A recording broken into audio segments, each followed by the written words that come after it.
दोस्तों, कभी कभी रिश्तों में प्यार नहीं बल्कि पावर की भूख ज्यादा होती है।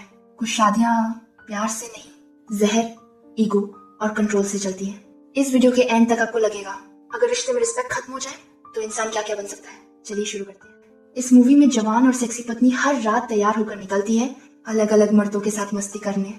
व्हीलचेयर पर बैठा पति उसे चरम सुख नहीं दे सकता, इसलिए पेरिस की अंधेरी गलियों में वो किसी अनजान की तलाश में घूमती है। दोस्तों, ये है 1992 की फिल्म पीटर मून, एक ऐसी दर्दनाक प्रेम कहानी जो धीरे धीरे जहर में बदल जाती है। कहानी शुरू होती है पति ऑस्कर के जन्मदिन से। उसे गिफ्ट में एक रिवॉल्वर मिलती है। पत्नी मिमी मुस्कुराकर केक लाती है। उसके पति ऑस्कर ने कैंडल बुझाई और मिमी तुरंत अपने आशिक से मिलने निकल जाती है। कैमरा हमें दिखाता है मिमी एक नंगे काले आदमी के साथ डांस कर रही है और दोनों जबरदस्त मस्ती कर रहे हैं। यहाँ भोला भाला नाइजेल अपनी 7 साल पुरानी शादी से बोर हो चुका था। तभी उसकी नजर पड़ी रोती हुई मिमी पर। उसकी आंखों में गहरा दर्द था और नाइजेल उसके मासूम चेहरे पर दिल दे बैठा। नाइजेल को नहीं पता था कि ये मुलाकात उसकी शादी तक तोड़ देगी। उस रात बार में नाइजेल ने मिमी का दूसरा रूप देखा, सेक्सी, बोल्ड और आग की तरह खतरनाक। उसकी आंखों में नशा था जिन्हें देखकर कोई भी मर्द वासना में पागल हो जाए। लेकिन तभी कहानी में एंट्री होती है मिमी के पति ऑस्कर की। वो नाइजेल को चेतावनी देते हुए कहता है, दूर रहो, ये औरत उतनी मासूम नहीं जितनी दिखती है। अगली रात नाइजेल अकेला था, अपने ही ख्यालों में खोया हुआ था। ऑस्कर एक भूत की तरह प्रकट हुआ, अपने टूटे पैरों का हाल दिखाते हुए बोला, ये सब मिमी का किया धरा है। उसने बताया, जितना खूबसूरत उसका शरीर है उतने ही खतरनाक उसके इरादे। वो हैंडसम मर्दों को अपनी चाहत में फंसाती है और फिर सब कुछ छीन लेती है। और यहीं से ऑस्कर अपनी दर्दनाक प्रेम कहानी सुनाना शुरू करता है। कुछ साल पहले मिमी बस में मासूमियत के साथ बैठी थी। ऑस्कर तो उसे देखते ही प्यार में गिर गया। जब कंडक्टर ने मिमी से टिकट मांगा तो वो घबरा गई क्योंकि उसके पास टिकट नहीं था। ऑस्कर ने बिना एक पल गवाए अपनी टिकट चुपके से उसे दे दी और खुद बस से उतर गया। उसे लगा ये पहली और आखिरी मुलाकात थी, लेकिन किस्मत को कुछ और मंजूर था। कुछ साल बाद ऑस्कर एक मशहूर लेखक बन गया, पर मिमी उसकी यादों में अब भी जिंदा थी। वो उसे ढूंढने के लिए बार बार उसी बस में सफर करने लगा और एक दिन किस्मत ने साथ दे ही दिया। एक रेस्टोरेंट में ऑस्कर और मिमी फिर मिले। मिमी वहां वेट्रेस का काम कर रही थी। एक्साइटमेंट में ऑस्कर उसके पास भागा। ऑस्कर उसे पुराना किस्सा याद दिलाता है, वो दिन जब उसने टिकट देकर उसकी मदद की थी। ऑस्कर ने मिमी को डेट पर चलने को कहा और वो मान गई। डेट वाले दिन मिमी ने लाल हॉट ड्रेस पहनी और दोनों एक दूसरे पर मोहित हो रहे थे। लेकिन मिमी की एक और डरावनी पर्सनालिटी थी जो उसके खूबसूरत चेहरे और संगमरमर जैसे बदन के पीछे छिपी थी। पहली बार घर ले जाने पर मिमी ने बेशर्मी से उसकी टाई खोल दी। फिर 3 दिनों तक वो दोनों जिस मस्ती में डूबे रहे, उनकी दुनिया सिर्फ उनके शरीरों तक सिमट गई थी, मानो दोनों को परम आनंद सा मिल गया था। कुछ दिनों बाद ऑस्कर उसे मेले में ले गया और तेजी से घूमते झूले पर उसका हाथ थाम लिया। ऐसा लग रहा था जैसे वे दुनिया में एक दूसरे के सहारा हैं। ये सब सुनकर नाइजेल दंग रह गया। ऑस्कर अब अपने पास्ट में पूरी तरह डूब चुका था, मानो वो पल फिर से जी रहा हो। फिर हम देखते हैं एक सुबह मिमी ने ऑस्कर का रेजर छीनकर उसका चेहरा शेव करना शुरू किया। हंसी मजाक में हल्का कट लग गया, खून की एक बूंद निकली और मिमी ने उसे वैम्पायर की तरह चाट लिया। उसकी आंखों में अजीब सा जुनून था, लेकिन ऑस्कर को क्या पता था ये जुनून जल्द ही पागलपन में बदलने वाला है। अब उनका romance 50 shades of grey level पर पहुंच चुका था। सेक्स के दौरान मिमी उसे कुर्सी पर बांधना पसंद करती है और उस तरह से उसके कपड़े फाड़ देती है। अपने पैर को ऑस्कर की छाती पर रख एक मालिकाना हक जमाती है। अब शायद ऑस्कर को गुलामी वाली फीलिंग आने लगी है और मिमी के साथ रोमांस कम सा हो जाता है। वो जानबूझकर मिमी को बार में ले जाकर दूसरी लड़कियों से फ्लर्ट करता है ताकि मिमी जेलस हो जाए। लेकिन मिमी भी कम नहीं थी। वो एक काले आदमी के साथ जबरदस्त सेक्सी डांस करने लगी। मिमी ऑस्कर का गुस्सा देखना चाहती थी, लेकिन ऑस्कर ने कोई रिएक्शन नहीं दिया और चुपचाप उठकर चला गया। घर आने के बाद मिमी को पछतावा हुआ। उसने माफी मांगी, रोई और कहा, मुझे सिर्फ तुमसे प्यार है। पर ऑस्कर की आंखों में अब वो सॉफ्टनेस नहीं थी। कभी जो प्यार था अब सिर्फ खालीपन रह गया था। लेकिन शायद अब सब कुछ बदल गया। ऑस्कर को अब सेक्स में कोई मजा नहीं आता था। जहाँ कभी आग थी अब बस राख बची थी। नाइजेल कहानी सुनते सुनते और दिलचस्पी से भर गया और तभी मिमी कमरे में दाखिल हुई। नाइजेल घबरा गया और वहां से भाग निकला। पर ऑस्कर की कहानी अधूरी रह गई थी।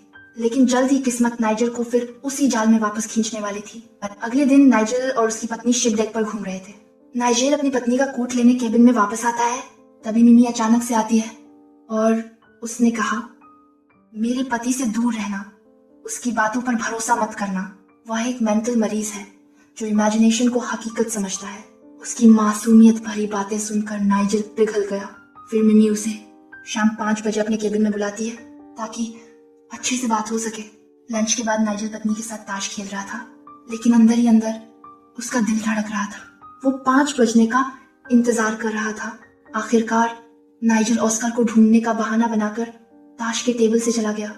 चुपके से वो मिमी के कमरे में पहुंचा और अंधेरे में एक मुलायम आवाज आई, मेरे पास आओ। मिमी ने उसे किस करने को कहा। नाइजल खुद को रोक नहीं पाया। अंधेरे में उसने हाथ पकड़ा और जोर जोर से चूमने लगा। तभी कमरे की लाइट जली और निगेल को पता लगा कि मिमी ने उसके साथ प्रैंक किया है। जैसे ही नाइजल जाने लगा, ऑस्कर ने उसे पकड़ लिया और पूछा कि क्या वो मिमी के साथ सेक्स करना चाहता है, लेकिन एक शर्त पर। ऑस्कर ने बताया कि मिमी की इच्छा है कि वो मिमी के पूरे जीवन को अच्छे से समझे।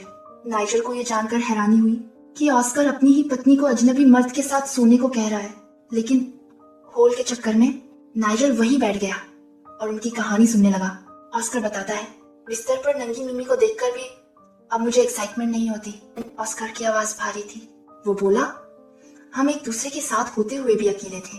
धीरे धीरे हमारा प्यार नफरत में बदलने लगा और सेक्स की बजाय वो दोनों पूरा दिन बोरिंग टीवी सीरियल देखते थे। धीरे धीरे ऑस्कर ने दूसरी महिलाओं के साथ फ्लर्ट करना चालू कर दिया। मिमी ने उसे ब्रेकअप करने की धमकी दी। शायद ऑस्कर यही सुनना चाहता था। बिना कोई पल गवाए मिमी ने गुस्से में अपना सामान पैक किया। मिमी हर कदम पर उम्मीद करती रही कि ऑस्कर उसे रोकेगा, लेकिन ऑस्कर ने उसे नजरअंदाज कर दिया और टाइपराइटर लेकर काम में लग गया। आखिरकार मिमी के धैर्य ने जवाब दे दिया और घुटनों के बल गिरकर वो रोने लगी। वो बोली कि मैं तुमसे बहुत प्यार करती हूँ, प्लीज मुझे अपने साथ रहने दो। ऑस्कर ने उसे रुकने दिया, पर अब उसमें पुरानी वाली फीलिंग्स नहीं थी। ये रिश्ता अब दया पर टिका था, प्यार पर नहीं। अब ऑस्कर दिन रात खिड़की पर खड़ा रहता और पड़ोस वाली भाभीियों को दूरबीन लेकर देखता।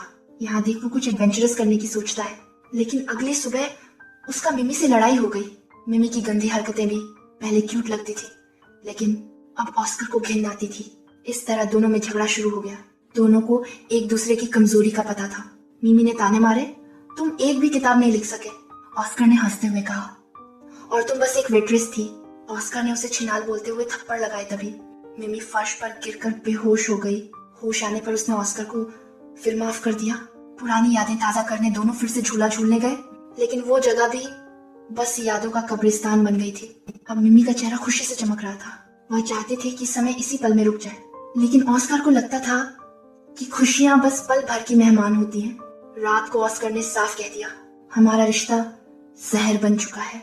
मुझे तुम्हें नीचा दिखाना पड़ता है ताकि मैं खुद को जिंदा महसूस कर सकूं, पर अब ये सब खत्म करना होगा। हमें अलग हो जाना चाहिए। लेकिन मिमी ऑस्कर के सामने गिड़गिड़ाने लगी और बोली कि मैं तुमसे प्यार करती हूँ, मैं तुमसे शादी करना चाहती हूँ, मैं तुम्हारा बच्चा चाहती हूँ। अगर मुझसे कोई गलती हुई है तो प्लीज मुझे बताओ। लेकिन ऑस्कर ने कोई दया नहीं दिखाई और मिमी की दुनिया एक पल में टूटकर बिखर गई। ऑस्कर सच्चाई बोलकर हल्का महसूस कर रहा था। वो बार में गया, शराब पी, पैसे उड़ाए, लेकिन अंदर का खालीपन और बढ़ गया। फिर एक बरसाती रात शराब के नशे में जब ऑस्कर घर लौटा तो देखा मिमी उसके दरवाजे पर सिकुड़ी पड़ी है, जैसे कोई बेसहारा बिल्ली का बच्चा। उसके आंखों से पानी टपक रहा था। उसने ऑस्कर के पैरों से लिपट कर कहा, मुझे छोड़कर मत जाओ। उस पल ऑस्कर को दया नहीं आई, बल्कि एक पावरफुल इंसान होने का एहसास हुआ। उसे साफ समझ आया कि मिमी उसकी प्रॉपर्टी है, जिससे वो अपने मन मुताबिक कंट्रोल कर सकता है। मिमी अब ऑस्कर की फुल टाइम नौकरानी बन गई। खाना, कपड़े, घर सब वही करती। उसने सोचा शायद एक अच्छी पत्नी बनकर वो फिर से उसका दिल जीत लेगी, लेकिन ऑस्कर की टॉक्सिसिटी बढ़ती ही जा रही थी। एक पार्टी में उसने मिमी को बूढ़ी औरत जैसे कपड़े पहनाए और सबके सामने उसे शर्मिंदा किया। धीरे धीरे मिमी की आंखों की चमक बुझने लगी। वो मेकअप से अपने आंसुओं के निशान छुपाती और चलती फिरती जिंदा लाश बन गई थी। फिर एक दिन मिमी ने कहा, मैं माँ बनने वाली हूँ। ऑस्कर दंग रह गया। वो पिता नहीं बनना चाहता था। मिमी ने आंसू पोंछे और बच्चा गिरा दिया। ऑस्कर बोला, किसी नए शहर से शुरुआत करते हैं। मिमी मान गई, लेकिन ये भी एक धोखा था। प्लेन में मिमी खिड़की से बाहर देख रही थी, सोच रही थी ऑस्कर अब आएगा, लेकिन वो नहीं आया क्योंकि ऑस्कर एयरपोर्ट पर हार्ट अटैक का नाटक कर रहा था।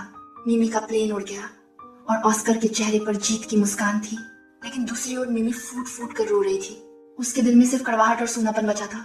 नाइजेल ये सुनकर हैरान था, कोई इतना गिर कैसे सकता है। ऑस्कर की बेशर्मी भरी मुस्कुराहट देख नाइजेल कमरे से बाहर निकल गया। मिमी दरवाजे के बाहर खड़ी थी। वो नाइजेल से प्रैंक के लिए माफी मांगती है और कहती है, मैं चाहती थी कि तुम सच जानो। असल में नाइजेल को कहानी से इतना मतलब नहीं था, उसे तो सिर्फ मिमी के साथ फिजिकल होने से मतलब था। नाइजेल को एहसास भी नहीं था कि वो अब एक जाल में फंस चुका है। लौटते समय नाइजेल अपनी पत्नी को ढूंढ रहा था, पर वो बार में किसी और मर्द के साथ हंस रही थी। निगेल ने पत्नी से पूछा, वो कौन था? उसकी पत्नी सीधे मुंह बोली, तुम्हें क्या लगता है कि मुझे कुछ नहीं दिखता? तुम उस औरत के पीछे पागल हो गए हो। जो तुम कर सकते हो मैं उससे कहीं ज्यादा कर सकती हूँ। दोनों में जोरदार झगड़ा हुआ और निगेल गुस्से में कमरे से बाहर निकल गया। ऑस्कर की कहानी आगे बढ़ती है। मिमी से छुटकारा पाने के बाद ऑस्कर ने अगले 2 साल तक शराब और मौज मस्ती में गुजारे। एक रात शराब के नशे में लड़कीबाजी करते हुए उसका एक्सीडेंट हो गया। ऑस्कर मरते मरते बचा, लेकिन पैर की हड्डी टूट गई थी। इलाज के दौरान मिमी लौट आई, लेकिन प्यार से नहीं, बदले की भावना से। उसने बताया कि 2 सालों तक मिमी ऑस्कर के रिश्तेदारों से उसकी खबर लेती रहती थी। एक्सीडेंट का पता चला तो वापस आ गई। ऑस्कर को नहीं पता था कि इस बार मिमी बदले की आग के साथ लौटी है। मिमी मुस्कुराए, उसका हाथ पकड़ा और कमर के बल उसे जमीन पर फेंक दिया। उस दिन के बाद ऑस्कर का कमर से नीचे का हिस्सा पूरी तरह पैरालाइज हो गया। अब वो अपनी बाकी की जिंदगी व्हीलचेयर पर गुजारेगा। मिमी उसे घर ले आई, जहाँ वो उसकी केयर टेकर बनकर धीरे धीरे उसे टॉर्चर करने लगी। बार बार इंजेक्शन देकर इन्फेक्शन पैदा किया। उसके सामने ही अनजान मर्दों के साथ रोमांस किया। ऑस्कर अब उसका पर्सनल खिलौना बन चुका था। वो अब उसके शरीर को नहीं, बल्कि उसके अहंकार को तोड़ रही थी। अब उसका एक ही मकसद था, ऑस्कर को वही दर्द महसूस कराना जो उसने कभी मिमी को दिया था। लेकिन अजीब बात ये थी, दोनों अब भी साथ थे, एक दूसरे से नफरत करते हुए भी अलग नहीं हो पा रहे थे। ये सब सुनकर नाइजेल की रूह कांप उठी। फिर दोनों कोर्ट में जाकर शादी कर लेते ताकि एक दूसरे को ऑफिशियली बर्बाद कर सके। ये शादी नरक थी, जहाँ सताने वाला और सहने वाला एक ही कहानी के 2 किरदार बन चुके थे। नाइजेल अपनी पत्नी के पास लौटता है। वो सो रही थी। कैमरा हमें न्यू ईयर पार्टी दिखाता है, जहाँ मिमी पागलों की तरह नाच रही थी। नाइजेल उसके पास पहुंचा और मिमी को किस करने के लिए आगे बढ़ा। तभी मिमी ने इशारा किया। नाइजेल ने मुड़कर देखा। उसकी पत्नी वही थी जो सब कुछ देख रही थी, पर वो गुस्सा होने की बजाय पार्टी में शामिल हो गई। फिर कहानी में असली ट्विस्ट आता है। मिमी का असली टारगेट नाइजेल नहीं था, उसकी पत्नी थी। नाइजेल सिर्फ एक कांटा था नाइजेल की पत्नी को फंसाने के लिए। नाइजेल बस देखता रह गया जब उसकी पत्नी मिमी की बाहों में रोमांटिक अंदाज में डांस कर रही थी। वो टूट चुका था।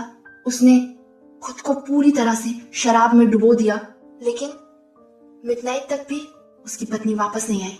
तब उसने मिमी के दरवाजे पर दस्तक दी और अंदर जो नजारा उसने देखा वो उसने कभी सोचा नहीं था।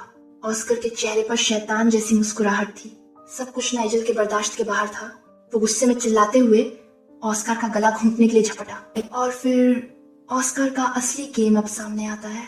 ऑस्कर ने मुस्कुराकर वही रिवॉल्वर उठाई जो मूवी की शुरुआत में उसे गिफ्ट मिली थी। वो बोला, कुछ चीजें अधूरी रहनी चाहिए, और ट्रिगर दबा दिया। सब शांत हो गया। फिर उसने खुद को भी गोली मार ली। फाइनल सीन में नाइजेल और फियोना की सारी इच्छाएं, जिज्ञासा, जलन इस पल में गायब हो गई। वो एक दूसरे से कसकर लिपट गए। उन्होंने समझ लिया, प्यार जुनून नहीं, सहनशीलता है। कहानी का आखिरी सबक यही था, जो प्यार को पागलपन तक जीते हैं वो अक्सर खुद को ही खो देते हैं, जबकि जो प्यार में पेशेंस रखते हैं वही उसे अमर बना देते हैं। दोस्तों, अगर आपको ये वीडियो पसंद आई हो तो लाइक करें, शेयर करें और ऐसी ही जबरदस्त कहानियों के लिए चैनल को सब्सक्राइब जरूर करें।